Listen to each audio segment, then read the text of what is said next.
አሁን ለማስተማር ከታሰበ ምን ማዘጋጀት አለ እንዴት መዘጋጀት አለ? ፓሪ ትሬኒንግን ስናስብ ማጆሪቲ እንትኑ ሜንታል ሬዲነስ ነው ሳይኮሎጂካሊ ሬዲነስ ነው እና ይሄ ሜንታሊ እና ኢሞሽናሊ ዝግጁ ሳይሆኑ ልጆች ፓወር ስትራግል ነው የሚሆነው at the end ማለት ነው እና ብዙ ጊዜ what I see parents ፓሪ ትሬኒንግ ሲያደርጓቸው ቀጥታ ወደ አክሽኑ ነው የሚገባው እና so like whoa ምንድነው ማደርጋው ነው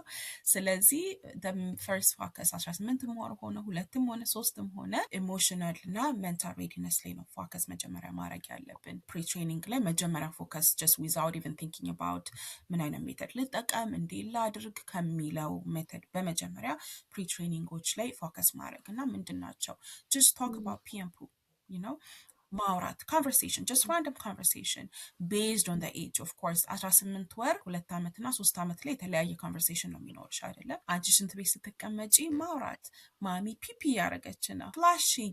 ጸጥ በሉ let's hear it ማሚ ፒፒ daddy ፒፒ so ሲሰሙት oh it's a part of life you know ይመስላቸው it's not something አድርጉ ምንላቸው አይደለም ይሄም ሁሉ expectation ሳይኖረን ነው